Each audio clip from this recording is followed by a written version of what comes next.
Hello and welcome to a brand new episode of the Scared to Dance podcast with me, your host, Paul Richards. Over the course of this series, I'll be talking to some of my favourite people about their musical passions past and present. These include people who have DJed our club night as well as those who have created our film nights. Today, I'm thrilled to welcome Pat Nevin to the show. Pat played over 660 professional football matches in his career, starting off at Clyde before making moves to Chelsea, Everton and Tranmere Rovers. He played 28 times for Scotland, playing at Euro 92, as well as becoming the chairman of the Professional Footballers Association. Since retiring as a player, he's been the chief executive of Motherwell and is now a successful broadcaster and author. We first met when Scared to Dance was about 6 months old, which is back in I think it was February 2010, I think it was. I used to listen to your show on 5 Live with Colin Murray and Perry Groves on a Friday night, and music would often come up in conversation. And I remember emailing the show's producer, essentially pitching the Scared to Dance in its very early stages to see if you'd like to come and DJ sometime, because I was aware that you'd done DJing at different clubs and so on in the past. And I remember a few days later you got back to me and you sent over your phone number and told me to give you a call on a Monday. And I remember you had just come back from a run and you were shaving. And I was slightly terrified of calling you up.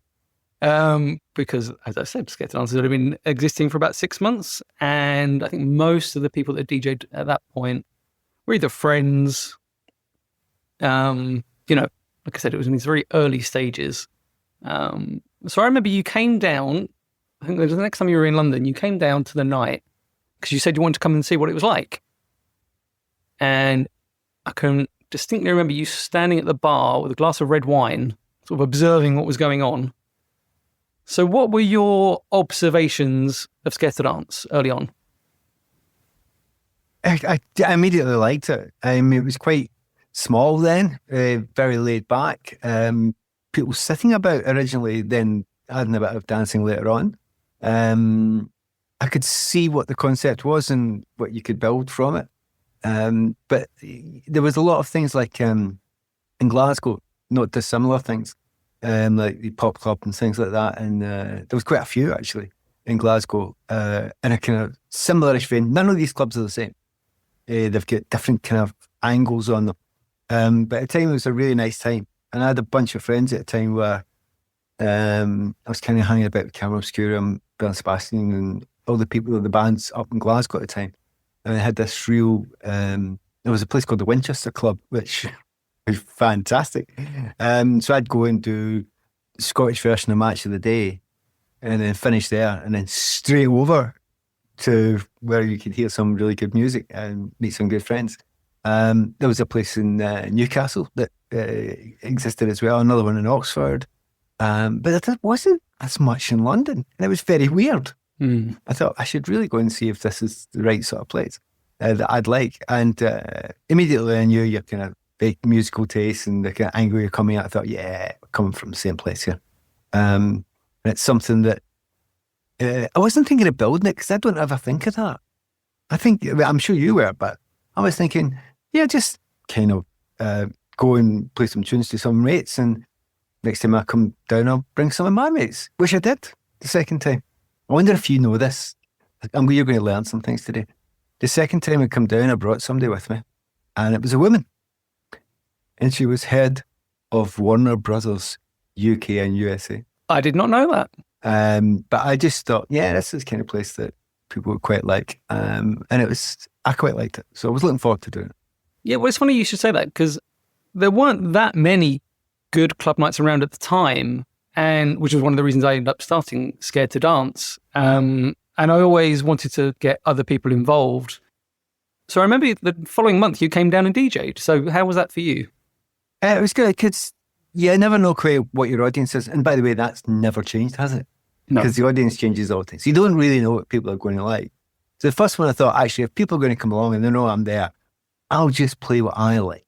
Just purely what I like. And then we'll worry about getting people up to dance. So you play some odd stuff, some weird stuff, some left field stuff, because it's kind of, when you know yourself, it's kind of, I wouldn't say easy to get people dancing, but we know what the bangers are. You know how to do that sort of thing. But to play stuff that's, hey, wait a minute, hey, I've not heard that, or hey, wait a minute, does that really fit here?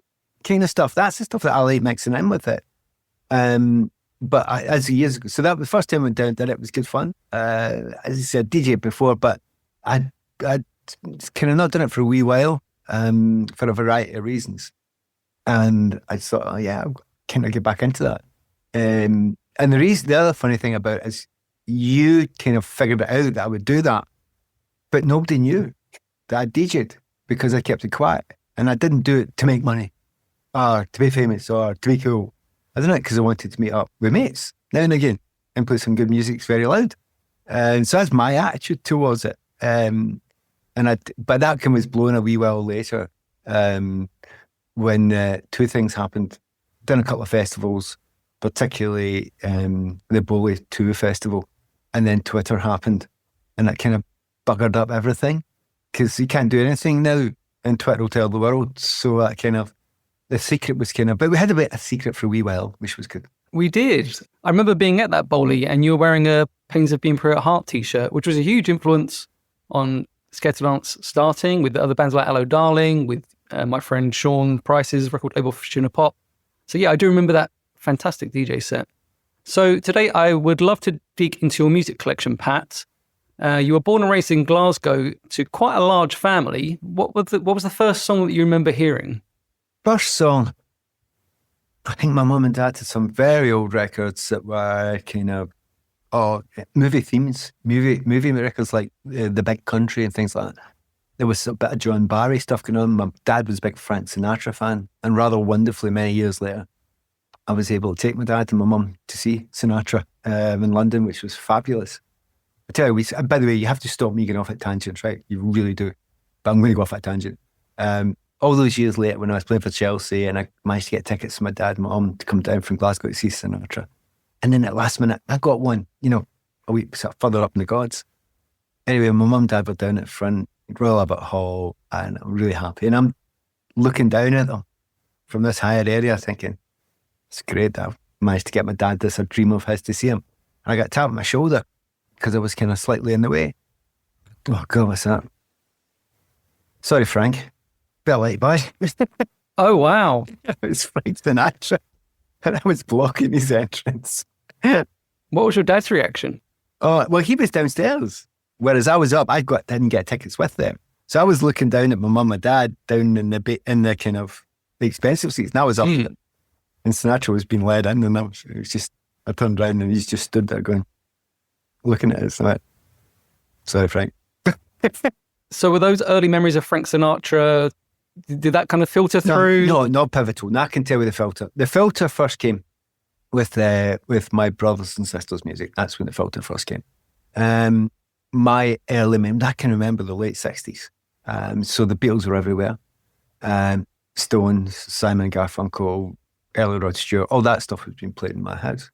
But there's one particular track that kind of jumped at me.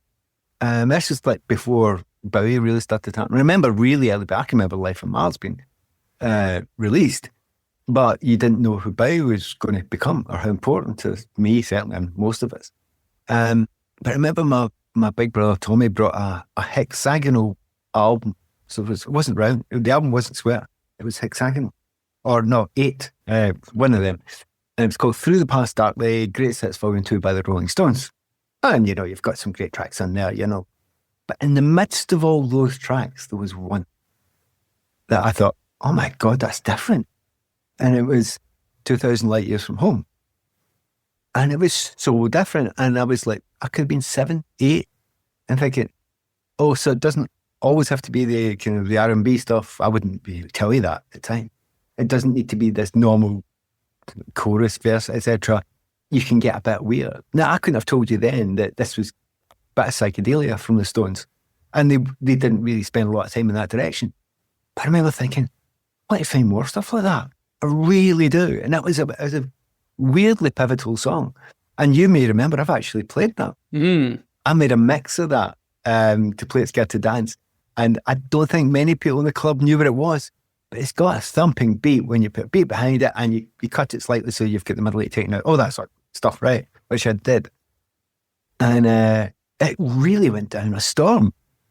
And you're thinking that's so many years later. But then again, it is a great track because if you look at it's in movies. So what's the movie? The Will Smith one. They're kind of Men in Black 2 or 3. It's in, and it sounds brilliant, right? So anyway, that's where the emphasis came from. My brothers and sisters started bringing stuff home. But I wasn't. It was kind of weird. There was stuff nice T-Rexy stuff, or I kind of quite liked our stuff. And then my older brothers moving into Floyd and Genesis, and that was cleverer. And that was actually quite much more interesting than the pop rubbish that you're getting. We look back and always go, oh man, that was mid-70s, you know, Bowie, Grey, T-Rex. Yeah, the rest of it was nonsense, as most chart music is and always has been. So then I went down a kind of real Pink Floyd Genesis line, and really kind of loved the kind of mid-period albums of Genesis at the time. I don't hide that fact now. It's not seen as very cool, but I don't care. That's just what I loved at the time. And that through that, but then kind of Bowie kind of hit. And then there was a period where it was Floyd, Bowie, Genesis, and I kind of loved them all. And I was starting to go to see gigs. I went to see Thin Lizzy live, 77 tour, phenomenal. Rock band, but really just good tunes. But I was beginning to get into other stuff. And then I had a girlfriend and she introduced me to John Peel, and wow, the life changed. So just going back a little bit, if the Rolling Stones album was one that was very much borrowed from your older brother's record collection, can you remember what the first album was that you bought? Well, I can tell you the first single. The first single was, and it sounds me trying to be cool, but it's not, because it makes sense. I'm looking for something different. I'm listening to the music that's coming out thinking, yeah, I know what that is. My brothers are all bought that, and I know what that is. I know what that is. And then this song came out that sounded like nothing else. And it was Kraftwerk. And it was Autobahn. And you can't, it's hard to explain to people how different that was from everything else. It was electronic. It was not coming from anywhere else. And people of a certain age talk about the influence and importance of Kraftwerk. You kind of had to be there to know, oh my God, is this where we can go? You know, and influence even that they had in Bowie afterwards, you know, in the kind of Berlin trilogy and all that sort of stuff. So at that point in time, there was, that was the first Kraftwerk, the first single I bought. First album I bought was actually, was a Genesis album that my brothers didn't have, and it was Lamb Lies Down on Broadway. And how precocious. Double album, concept album. But so what age would you have been at this time? Probably 12, 13, 14. The stuff I didn't buy albums before that. I didn't need to. I had older brothers and sisters that were buying them all. So at this point of life, are you training with the Celtic Boys Club? Yes, yeah. I mean, I loved playing football. Yeah. And I was kind of falling madly in love with music as well. I also was a big reader, even as a kid. So literature was a kind of thing as well, which was growing all the time. And you're just learning who you are at that point in time. But there was no doubt in my mind that, you know, I adored football. You didn't have headphones in those times, so if you played football, you played football. You went out for a run, you went out for a run. If you listen to music, you sat in and listened to music. You consider that you read the sleeve notes. You done the whole thing, like. So at that time, but the football, I'd been playing all my life as a kid. My dad was coach. I'd been training, but I'd never crossed my mind once to be a professional footballer. Never, at no point in time. I just liked playing. And then, you know, 12, 13, I went to Celtic Boys Club, spotted me playing against them. I think I played against them. We won 4-1 and I scored a hat-trick. So there was a fairly decent chance they were going to grab me. And they were the top club in Scotland at the time. And then very soon after that, they put me on schoolboy form, Celtic Football Club. So I'm playing for Celtic Boys Club and Celtic Football Club. And I'm representing Glasgow, and it's still not crossed my mind that you could be a footballer. No idea. No concept of it. Because my older brothers and sisters, my older brother Tommy, probably good enough to have made it at a certain level. Michael, definitely good enough to make it a good level in professional football. But I knew they were good players. But they and we all went on to higher education. That's what we did in our family. And even though we came from a rough part of Glasgow, We weren't like a lot of other people. We were kind of, mum and dad, although left school when they were 14, very involved in education. So the idea of being a professional footballer would have horrified my mum, because you should go and do a degree. And then in the end, that's what I did, because that's what I thought was a sensible thing to do. Well, you mentioned that your mum was sort of horrified by the concept of you becoming a professional footballer. How did your dad feel about it? Because I know that he was very encouraging later on, but at that initial stage of sort of 12, 13 years old, and you're playing for the team that you support at a very young age, what was his feelings towards that? I found out many years later, when I was about 13, my dad told my older brothers he's going to play for his country. And my older brothers would have laughed at it. And he wouldn't have told me, because I'd have been fuming. Don't be big-headed, don't be arrogant, all that sort of stuff. But he'd said that. And if he'd have said it to me, I'd have said, you have no idea, Dad. You haven't got a clue. And I'd have laughed at him. And he was right, and I was wrong. Do you notice I say he's going to play for his country? You notice I didn't say which country that? Dad would absolutely have expected me to play for Ireland. And the rest of the family would have chosen Ireland. But I'm very much Scottish. I happen to have an Irish passport as well. I'm Irish partially as well, but I'm Scottish. But he kind of spotted it really early that he thought was a bit better than most. So at this age, things didn't work out with Celtic, and you end up at Clyde. How did you feel about that? Did you just sort of grasp the opportunity of being a professional footballer, or was it more kind of innocent? Nothing like that. Nothing like that at all. So, leave Celtic was really weird. I get player of the year at the boys' club, top goal scorer, everything. And then they said, we're going to let you go because we don't think you're big enough and you're not going to make it. And I went, very good. Like I care. Mm-hmm. Anyway, I'm going to do a degree. Like, I'll just go and support a team from the terraces. I'm very happy with that. No interest. It didn't bother me at all. But I still love playing football. I dearly loved playing. So I ended up, after a couple of months, going and playing with a boys' club called Gartcosh United. There's a reason why I tell you this, and it's because I'm playing with this boys' club, and we were pretty good, to be fair. We win every tournament we went in for. And it was this one day, we had a week off, and our manager, Davy Skinner, said, look, there's a team that want to play us, just for fitness. It's Clyde reserves. And so me and my mate, Brian Sweeney, had a bet, and he was a good player. And quite a few of the players, 4 in that team eventually went pro. That's how good we were, like. And we had a bet before the game. Whoever scores the best goal buys the other one an album. I've beat about 4 people and scored, and he's scored a 25-yarder. And we're walking off at the end of the game, laughing our heads off, because we don't care. We're just having a laugh. And there's a wee round guy standing there saying, do you fancy coming and playing with our team?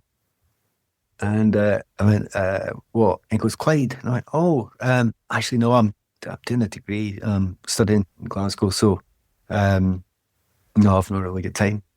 And he went, well, we're part-time. It wouldn't get you, it's just 2 evenings a week and playing a Saturday, that wouldn't affect your studies. I went, I don't know, I just really do it for the fun. And he went, we can pay you 35 quid a week. I says, where's the pen? He's not pen. And that wee guy was Craig Brown. Oh, really? Yeah. And he was the manager of Clyde, who went on to be manager of Scotland. And in that moment, so I thought, okay, well, I can do both. I hadn't actually crossed my mind I could do both. And I'll be absolutely honest with you, 35 quid.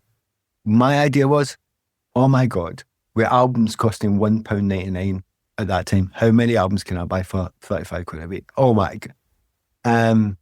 So it was great. And then if you win, you get a win bonus as well. So I'm playing football, loving it, still at college, doing my degree with friends, unbelievably happy. So what's there not to like about doing that? And at this point in time, the most important part, think about it, 1980, 81 Glasgow, the music scene is absolutely magnificent. So who were you going to see at that time? So I'd gone through the whole kind of thing of bands like the Pretenders and Susie and the Banshees, and just the post-punk stuff was all coming through. I'd fallen madly in love with Joy Division and New Order.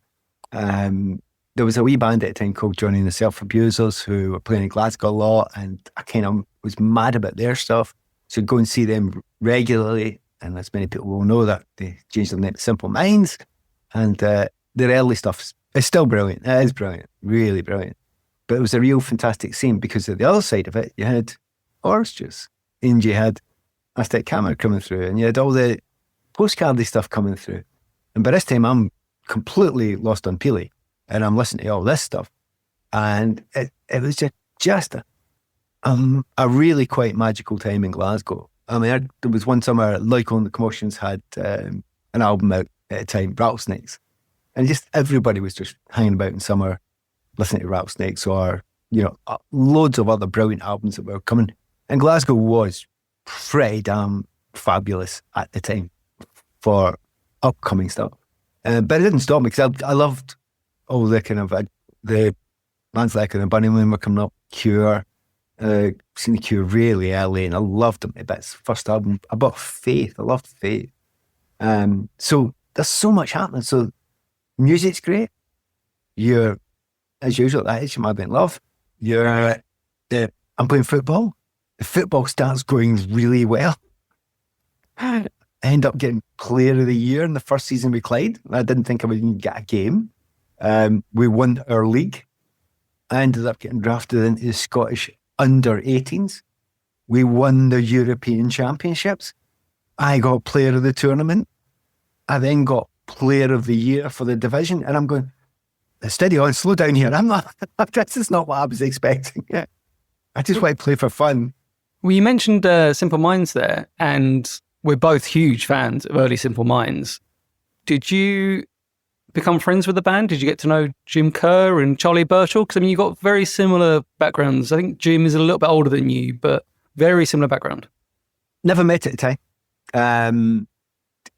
But I did later. And oddly, quite a few years later, maybe 7 or 8 years later. I mean, still, they were doing well. It was playing Sparkling Rain sort of time. Maybe when I was just kind of leaving them behind. And I used to just meet Jim on flights all the time. Because we'd go to Glasgow and London, and after games for Chelsea, I'd fly back up and see my friends or whatever in Glasgow or Edinburgh. And couldn't believe how many times Jim was on the flight. We just sat having a chat and got on really well. I've met sort of other members sort of passing, but I kind of didn't want to, they weren't my hang about mates by that time, because by that time I'd sort of moved on to other things, like one of my best pals by that time was Simon Raymond from the Cocteau Twins and Big Richard Jobson, Once of Skids and many other things since. So you kind of, but Jim was just cool, just a good lad. I remember sitting about 3 sentences in for the first time I met Jim and thinking, yeah, we're just mates. We're just all right. There's none of this or that sort of stuff. Just really good mates. But at the time, I wouldn't have hung about waiting for bands after the gig. No, you watched the band, you loved the band, and you went back. But it was a great, that first period in Glasgow, I mean, some of the best things I've ever seen in my life, still to this day. Now, part of it's because you're young, of course. I remember the very, very early New Order stuff. They played a live gig in Edinburgh once. I remember them playing, I think, the Procession and Everything's Going Green for the first time and thinking, right, that's wow. It's just punch you in the face, brilliant. And thought they were absolutely stunning. But similarly, I remember seeing Simple Minds again in Edinburgh, and they released their new album, which was New Gold Dream. Having loved all their stuff before that, and then watching it, me and my 3 mates going, oh, well, that's them huge then. But I mean, you just knew it immediately. You thought, oh, well, they're going to be gigantic then. And they did that crossover thing. So it was lovely. I remember going to see The Fall quite a bit around about then. Peely was talking a lot about it. I mean, I kind of took me a wee while to get The Fall. I was kind of happy I stuck back with it. I mean, the first time I seen them, I hated them. Hex Induction Hour tour. I mean, I just absolutely didn't get it at all. But those, we could span forever the bands that I was going to see at the time. A lot of small bands as well.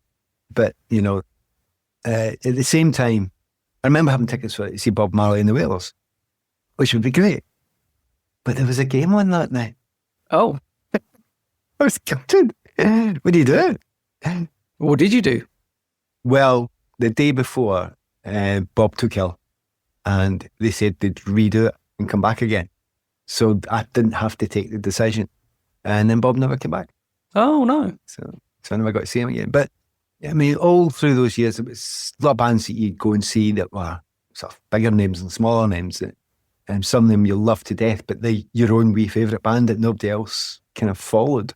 But it didn't matter because it was just a joy learning all these new bands and new things. And of course, you always had the NME or whatever Melody Maker, usually NME for me, and Peely. And most importantly, all your mates sharing tapes.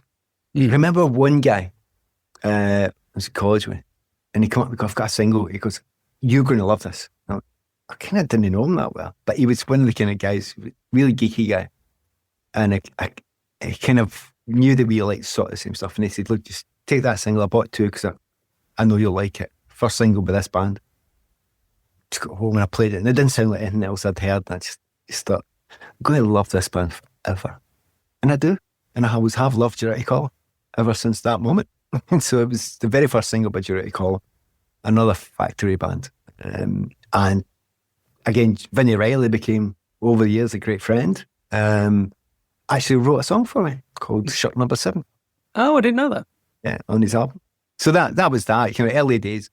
But what then happened is, because that first season went brilliantly well, and Chelsea came in to buy me. Yeah, so you're 19 when Chelsea signed you. So this is 1983. So you're leaving this amazing music culture in Glasgow to move down to London. What were your impressions of London at that time? Did you go out much? Did you, was it like an opening up, or, how did you feel about that move? Right. Well, first of all, there's a little bridge between it because Chelsea tried to sign me and I said no for a year, which people thought I was mad. But I wanted to try and finish the degree and I was really happy in Glasgow. Why move? But after that year, they came back in another year and pleaded and pleaded and pleaded. So I took a 2-year sabbatical and went down. Part of it was you get to see more bands in London. Everybody plays London. Lots of people play Glasgow, but everybody plays London. And I went down and I remember going down the train thinking, who would I love to meet in London? You come in me, it's like if people don't live in London, seeing you going down, London has got everything. It just really has got everything. All the famous people, all the bands you love, all the cinema you want to see, all the theatre, you name it. It's all everything's in London. And I was just thinking of all the gigs I was going to see and all the people I met. And actually one of them was, I wonder if I'll ever meet John Peel one day.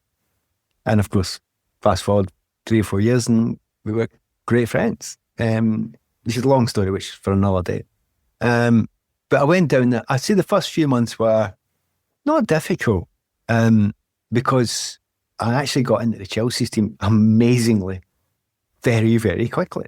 You think about it, I'm 19, skinny wee rake. I was bought for 95 grand, which was nothing. Buttons, right? Yeah. So no expectations. But I got into the team and just, as I say, first season got player of the year. And you're like, and at the start, I'll tell you the honest problem was, I was skinned. Absolutely skinned. I was on 180 quid a week. The flat was 100 quid a week. You have to pay tax. That doesn't leave you much to eat. So I wasn't really getting out that much. I was listening and sitting at night, watching telly, listening to Peely, going for runs, just being normal, trying to get the odd night out, but not being able to really afford it much. And then when I got in the first team, we started winning games. And when we won games, the win bonus was more than I earned. So, and I can remember there was one week, we won 3 games in a row, 3 away games in a row. I remember one of them was against Leicester. And Lineker was playing for them and we battled them. And I got 3 win bonuses. And I think I got 900 quid or something like that. And I was like, these record shops, I've got to get battered now. And from then on in, I was very fortunate that I could do the things I wanted to do. I could afford to do the things I wanted to do. I could afford to go and see the bands. And London at that point in time, we've got a few quid. I wasn't wealthy or anything. I just had I'm still a student at heart, and indeed still am. But I've got enough money to do what I want. And that means going to see gigs. And that means sometimes travelling outside London. So the list of bands I've seen in that first 2 or 3 years in London was just extraordinary. And of course, being quite nondescript and small, and before the time of mobile phones, I'd go and see gigs on Friday nights before a Saturday game for Chelsea. Absolutely. Didn't bother me that at all.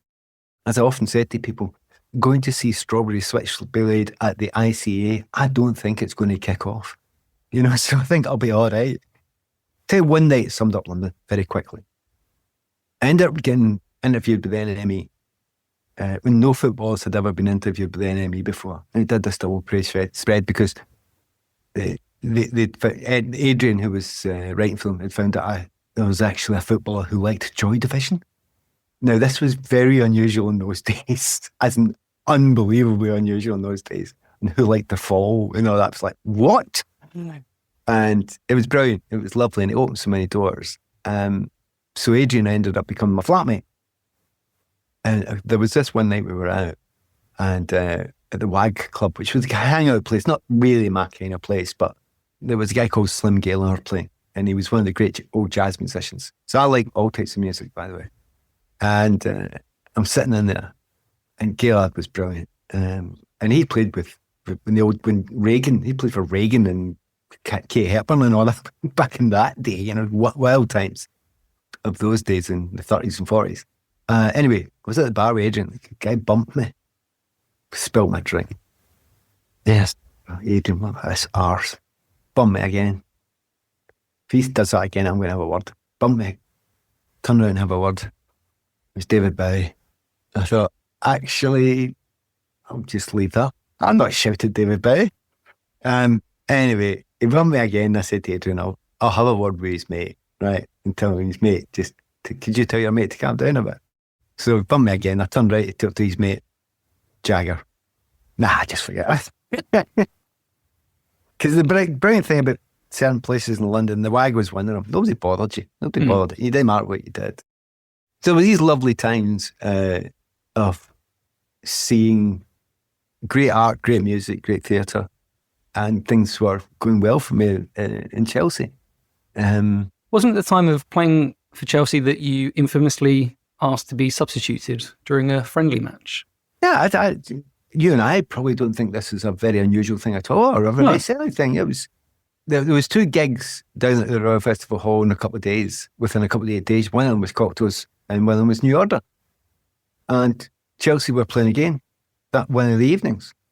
I wanted to go to see the gig. So I said to the manager, could you kind of sub me at half time? I could get to see the gig. And he's like, and I was just about to sign a new contract with him.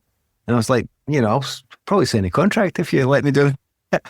And of course that sounds totally wild. The added thing you need to know about it is it was a post-season friendly. I wouldn't have done it for a league game. I wouldn't have done it for a cup game. But post-season friendly, I mean, it's Brentford. I don't need any fitness. It's there to make money for people. I've done there and done my bit, played for half of the game. But yeah, it did go down. I'm sure it was New Order, it wasn't Cocteau's, because they both played one night, won one night, won the next night. And I went down with my kit underneath my big black gloom boom coat and my black jacket and all the rest of it. And it was a great gig. It was fantastic. I thought, in fact, I still have the tape of that gig to this day. Ah, really? Because I was one of these people who used to tape it in an Iowa. How did your teammates feel about your extra activities? Because, you are known for being sort of the indie footballer. I think, am I right in thinking Brian McClare sort of shared similar-ish taste to you? Yeah, it was similar-ish taste, but just we shared something bigger than that, which was we don't give a shit. We are ourselves. We're not going to try and be like you. I'm just going to be myself. Now, within any workforce, and it's like a serious moment for a second, there's always a pressure to fit in. There's always a pressure to be a wee bit like everybody else, to be liked and all the rest of it. Brian and I had that gene removed at birth. We don't care. We just do what we want to do, right? And while we're chatting here, if anyone's listening, just go and Google a picture of Brian McClure just now and you'll see Brian, we do what we want, right? And you should be respected for your interests. And a classic was like, there was a period like early days in Chelsea. My nickname was Weirdo for them because I was an outsider. And people think, oh, that's terrible. I think it was said with affection. It really was. Mostly because you just not like us. You're weird. And I would say things like, I think you're getting it wrong, lads. I'm normal. You're all weird. That's the you're all weird. And I really believed that. And I think I'm right still. But yeah, I did have different interests in them. It didn't mean I disliked them. It meant I didn't hang about a lot with them afterwards. But there's more than just humour or theatre or the arts. So there's more than just music. Humour's a great thing. And a lot of the lads had brilliant kind of Python-esque humour. A number of them did. Colin Pates, Johnny Bumstead. And some of them are just straight up decent blokes. So, and now and again, the difficult point was the journeys in the bus, because early days they put music on, which would give me a headache. There was only so much wham I could take.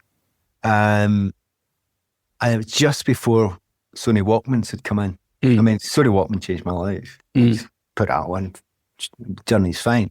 But then I started making tapes for the bus that was that very tiny little area where I could put up with and they could put up with. There's like a little sliver of an area where they would put up with it, and then I'd get bored and put on some weird fall drag. And then they'd get that shit off.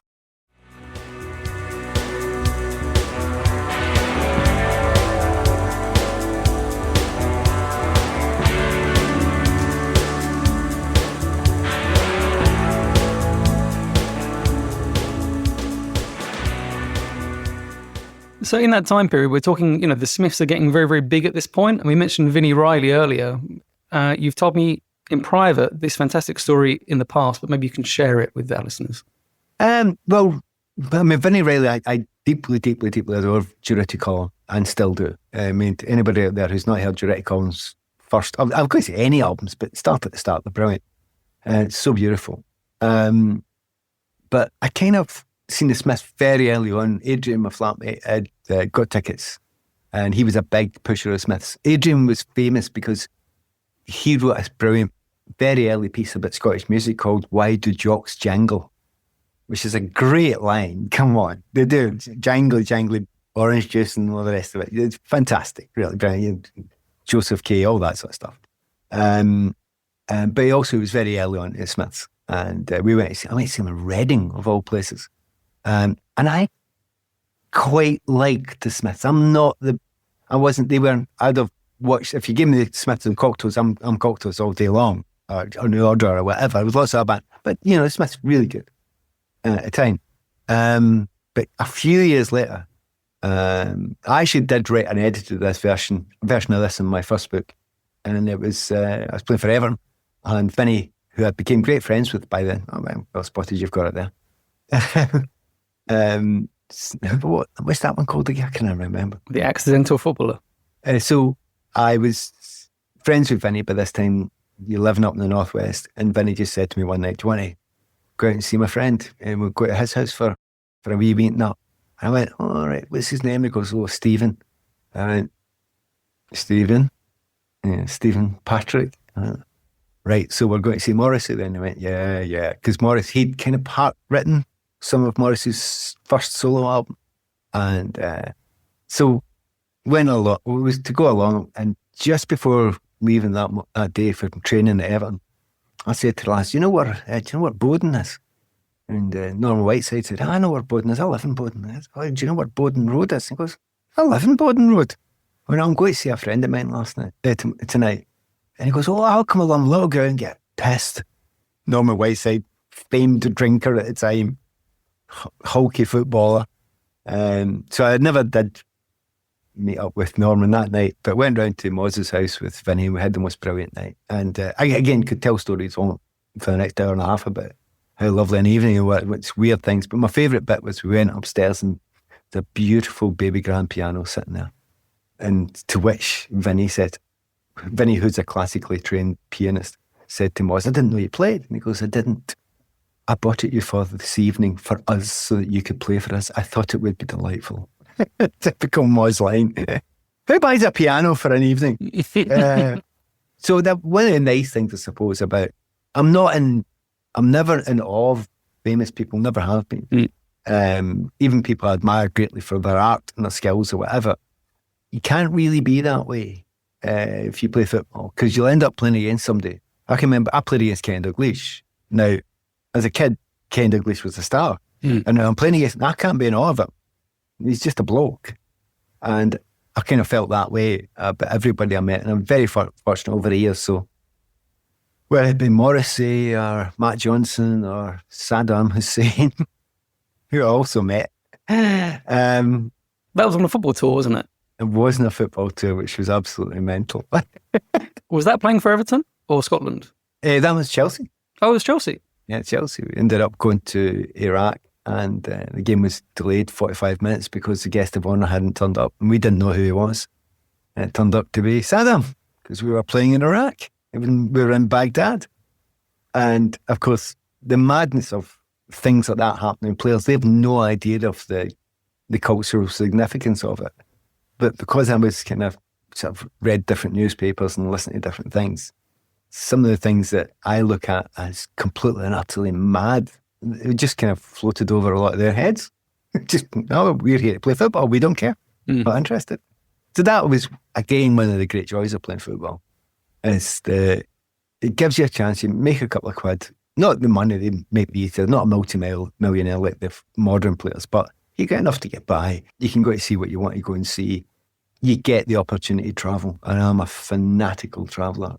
So how was that move from Chelsea to Everton for you? So you're leaving London, moving to Liverpool. Did that affect the bands and music you were listening to at the time? Well, not initially, because when Liverpool's got a good scene. I stayed halfway basically between Manchester and Liverpool. So between the two of them, we get plenty going on. There's lots of different bands. I remember going to see the Blue Nile, who I deeply adore in Manchester, but lots of bands would come to see Liverpool as well. Easier to go to Manchester if you're an Everton player, because, you know, if you're walking down Lord Street and you play for Everton or Liverpool, if you walk down the main street of, actually Southport, and Liverpool, Main Street in Liverpool, and you're an Everton Liverpool player and you're with Tom Cruise, they'll ignore Tom Cruise, right? That's just the way it is, right? So, and I'm not mad on the kind of fame bit. It doesn't interest me greatly. I don't mind people saying hello, but it just it's so superficial. So I would spend more time out in Manchester. And of course, Manchester had the factory, got, Tony Wilson, and met up with some of the older lads sometimes as well. So there was a lot going on. Could get down to London sometimes as well. But quite soon after that, got married and had children. And that was a really weird time for me musically, because Manchester's just happening.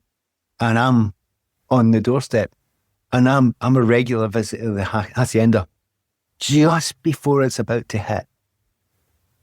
And I don't take part in it at all.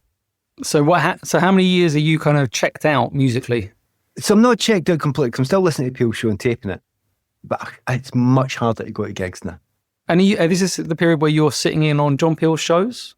No, I'd done that before when I was in London. So the last 3 or 4 years in London, when I got to know Peely, and I got to know him after interviewing him for a newspaper I was writing for. I was writing for the Chelsea Football Club newspaper, but I was writing a music column.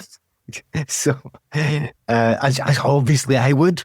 I ended up interviewing John. We got on really well, and we ended up hanging out. When the show would be going on, and I'd be sitting there with a couple of other friends. You'd call them interns now, but they were just mates at the time.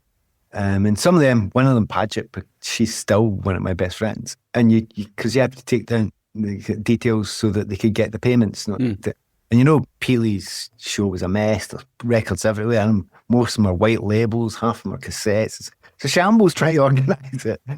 But we just laughed and laughed and laughed. It was brilliant. And of course, it was Joyce being in there. And of course, very similar to myself, John and I had one big thing in common. We did not have any time for the fame bit. We were not interested. We were people who were in an industry that had that, but we just were in it for the love of the art. So I was in it for the art of football, and he was in it for the art of music. But we both happened to like each other's things. I liked the music and he liked the football as well. So he never really mentioned me very much. That I was in. He'd sometimes say, oh, the famous footballer's in tonight, but people wouldn't know because he knew that that sort of thing would annoy me. Not annoy me, but it's not what I wanted. So later on, you make the move to Tranmere, so you're still on Merseyside. And I remember you saying this was some of the happiest days of your life playing professional football. Why was that? What was so different from the environment at Everton and Chelsea? It's not, see, that sounds as if it's to denigrate Everton and Chelsea. It's not. It's just because they were all good and fun and enjoyable times. The Tranmere 4 years was because it's more normal. I didn't feel stress. I've never felt pressure. I've never been nervous. But it was easy, fun, friendly. The fun part was more to the fore. I kind of liked the banter. I then realised that actually I'm going to be a footballer now. I'd been one for about 8 years, and then I realised, shit, that's my job. I do that now. Actually, I might as well just start enjoying it a wee bit. So, not enjoying it, but relaxing into it a bit even more, which I did. Played some great football. That's all that mattered to me. So I'd dropped they were one division below the Championship, you call it now. And we were up the top of the Championship the whole time. Tranmere were a good team, right good team at the time. Nearly got promoted to the Premier League time and again. I played more times for Scotland while I was at Tranmere than all my other clubs added together. So I was playing good football. And that's a big part of it. Playing good football, enjoying it, good people around you. Fans are lovely, absolutely lovely people. And you just that lovely, early, married, children, fun time. You know, it's got its own pressures, but, you know, and with family difficulties, but it was just great. It was kind of beautiful. And I kind of loved that period. At that point in time, beginning to get to see some gigs again, which was really good. I can remember that time. I mean, lots of gigs, but I have to admit, one that really jumped out was Radiohead's OK Computer Tour, which was, you know, so much. But even by then, because I'd bought Pablo Honey and I'd got the bands, but I hadn't seen them live. And I remember thinking, God, they'll be too big now. I'm not like this, you know, Mr. Snob. And then being absolutely and utterly blown away, you know. And yeah, it felt like a modern day Floyd stroke Dark Side of the Moon sort of thing going on. Didn't matter, it was brilliant. So there was at that point in time still great stuff. But keeping in the ball with the smaller bands was still something that I was doing as much as possible, and lots of bands coming through. And around about that time, Scottish music was getting interesting again. Say Bell and Sebastian? Yes.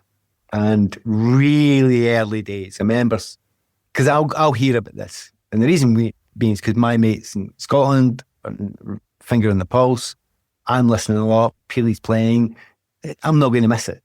So really early days, Bells, and thinking, wow. And by the time the Boy with the Irish Strap came out, I'm thinking, oh God, they've sold out. You know? Which they hadn't. Their New Gold Dream moment. Exactly. It felt not quite new. It wasn't New Gold Dream moment because it wasn't over ultra produced quite to that level, but the songs were still phenomenal. But I'd been buying the singles, and you know.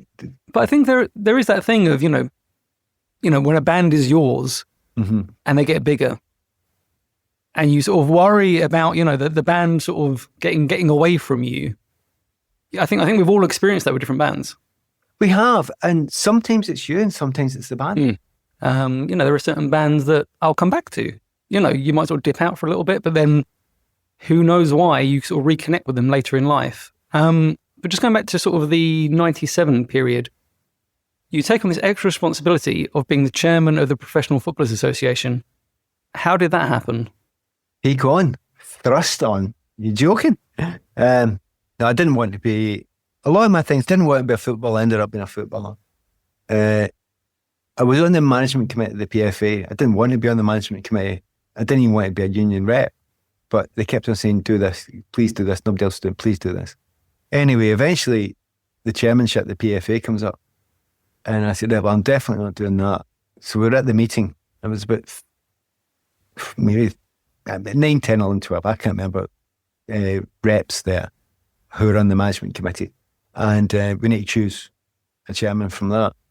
So Gordon Taylor goes round the table and says, right, do you want to do it? Brian McClare was on it. He went, no, not Brian McClare. It was a number of players went, Gary Abbott, a couple of others.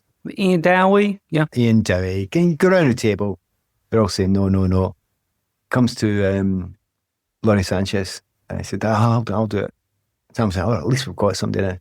Gordon Taylor's kicking me under the table because I'm sitting beside Gordon Taylor and he's going, somebody has to go against him. I went, well, why? Because you need to make it a challenge. So I'm going around the table, it's getting closer to us. Gets to Brian McClare, who's sitting next to me. No.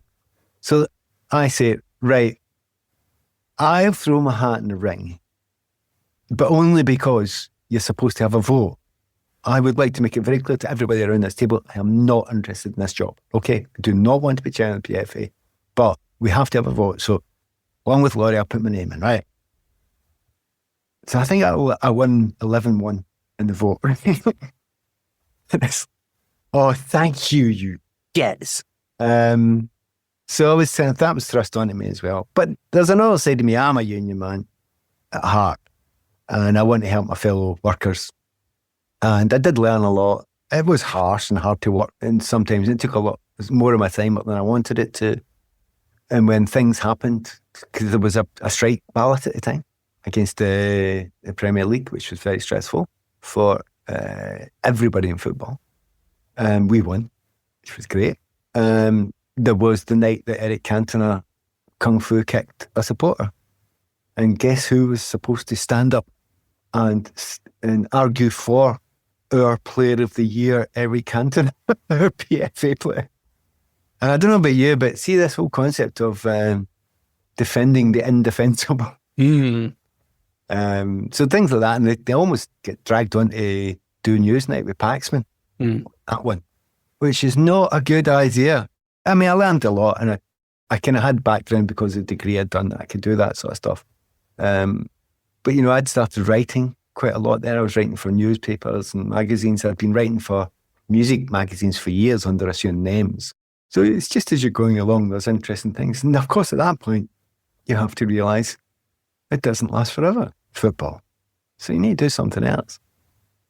Well, speaking of jobs you didn't want to do, after a spell at Kilmarnock, you move on to Motherwell, and you were both player and chief executive, which is not the most normal combination. It's a completely unique combination, unheard of. And it was, if I've ever done a hard job in my life, that's the only one I've done that was hard.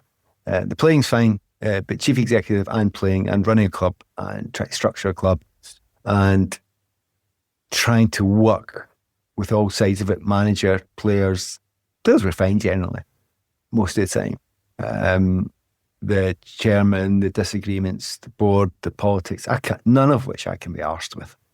And for a while, it was brilliant fun. And for a while, we got to the third best team in Scotland really quite quickly, within a space of a year. Built it up really well, built up a brilliant youth development. And then the owner decided to pull the plug on the money, which was an extraordinary, and my second book, Football and How to Survive It. That deals with my Tranmere years and the year at Kilmarnock and Motherwell years.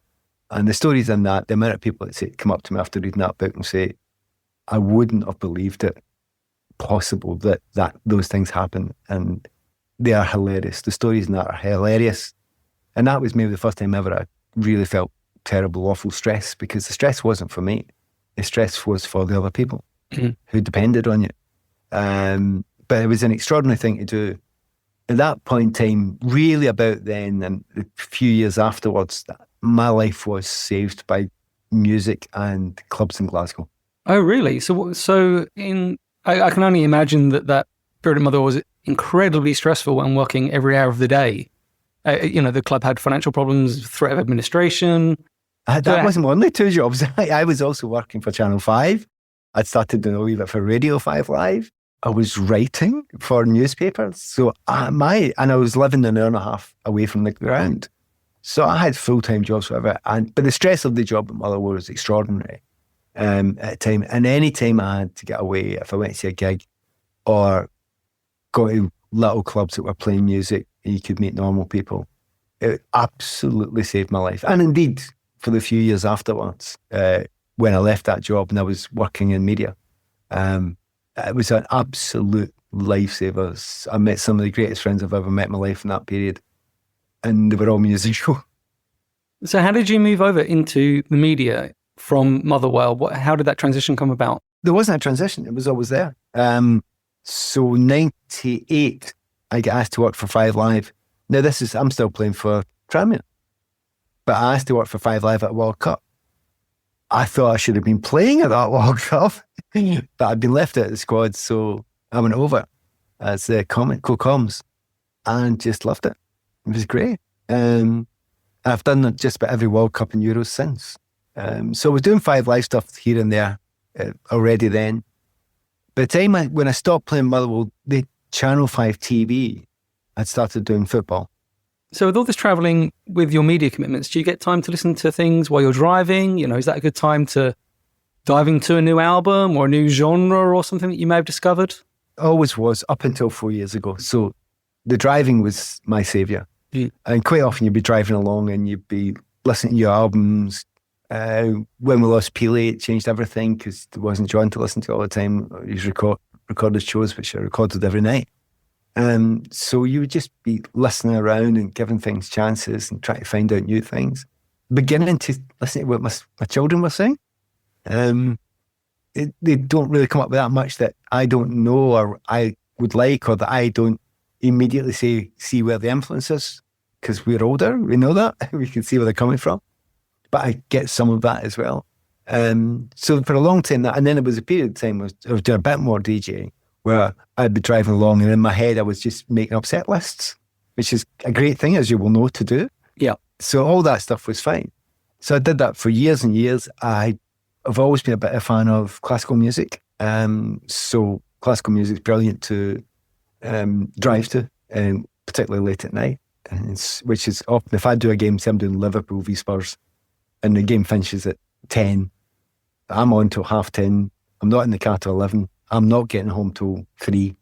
So you've got 4 hours there to listen and learn. Then 2 things happened. Really changed my life a few years ago.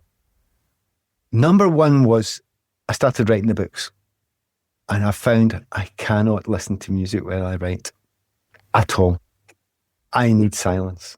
No music, because what happens is my mind just goes into music and I start listening to it and I get lost in it and the thread's gone. I need total and that. So when I'm writing, it must be total silence. So that's fine when I'm writing the odd article. If you take 1,000 words, I can get it off in an hour and a half. That's fine. I can do them for newspapers, and then you can go and listen to some music. Not with a book. No, I'm afraid not. So you were writing those books during the COVID pandemic. I remember talking to you, it was before. Yeah, before. The first one I did before. I started writing it before. And the second one was during COVID. In that period of time, COVID was a bit of I was very fortunate. I mean, many people had horrendous COVID. So we had a great COVID. Living the Scottish border, we get lovely space, we had time off. I was one of the few people in the country that could travel through the worst of it. So I would drive to London and I'd be the only car on the road because nobody else is allowed on the roads. But when some of the very few people, apart from police, was commentators for football games, because the football games were going on. And there was nobody in there, but we had to be in there. So that was a weird, mad, strange time where I remember going to London and getting there in 5 hours. It usually takes me 7.5. I remember driving into Soho once and there was nobody but there. There wasn't any cars. There was nobody parking. It was like a movie. It was extraordinary to walk through it and just get out and walk about. So what can you tell us about the third one? Has it been written? Yeah. So the third one, I don't know when I'll bring it out. I'll see when I feel like it. The third one was the one I wanted to write first, which is funnier. The other ones have got humour in them, plenty of humour in them. But this one is basically the part of my life after I stopped playing football and the weird things that happened there.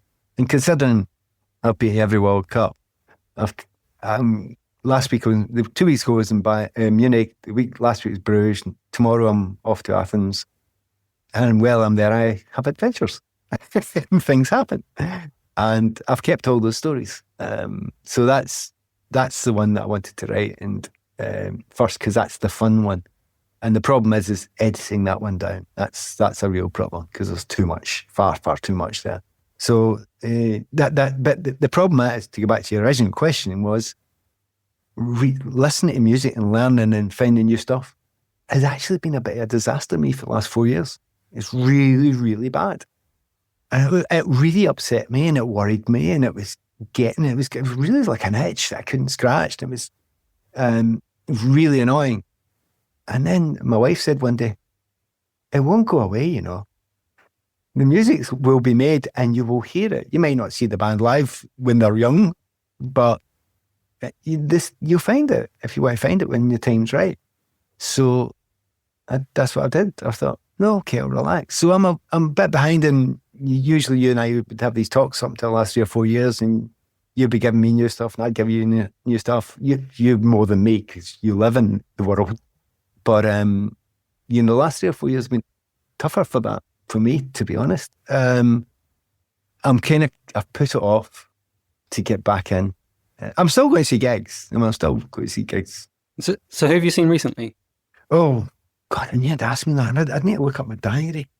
Do you know what? I went to see a wee while back, it was a good few months, I went to see the Spook School reform. Ah, the reunion. Yeah, I went to see that, which was great. But I went to see Wilco a wee bit recently, which really kind of knocked me out because I remember seeing them first 2 or 3 albums, and they have gone very different directions, but yeah, pretty good. Got to see the again. Oh, amazing. And I'm a big Matt Johnson fan. Now, Soul Mining and Infected, but particularly Soul Mining, is one of the greatest albums ever made, I think. And I remember going to see them when Johnny Marr was in the band, and that sticks out there as still one of the best things I've ever seen in my entire life. And it wasn't as good as that, but it was still fabulous to be there and see Matt doing so well. And what really jumps out, and really, really jumps out about Matt Johnson, try listening to the lyrics of Soul Mining and try and think, is that today that they were written? Were they written yesterday afternoon? It's extraordinary. It is like, now you couldn't see the future, obviously, but if you are thinking about, the state of the world and how people react to each other, etc., it's amazing how prescient so many, even just the phrase, is this the 51st state of the USA, in one of these big singles? We're still talking about that, only Canada's talking about it, we're not. But there's also a number of people whose stuff I have never heard, but I need to hear. But it's okay, I know who they are and I know who I need to hear. Well, Pat, thank you so much for today. It's been an absolute pleasure. Thanks to Pat Nevin for joining us today, whose importance to Scared to Dance cannot be underestimated. You can hear him on BBC Radio 5 Live and keep an eye out for his new book. If you enjoyed the show, be sure to subscribe, and you can follow us on social media at Scared to Dance for news on our events. Thanks for listening, and I'll be back next week talking to the musician and composer Warren Ellis. We'll be talking about Ellis Park, the acclaimed documentary about the wildlife sanctuary he has co-founded in the forests of Sumatra, as well as his music career. This podcast was recorded and produced at Third Floor Recording.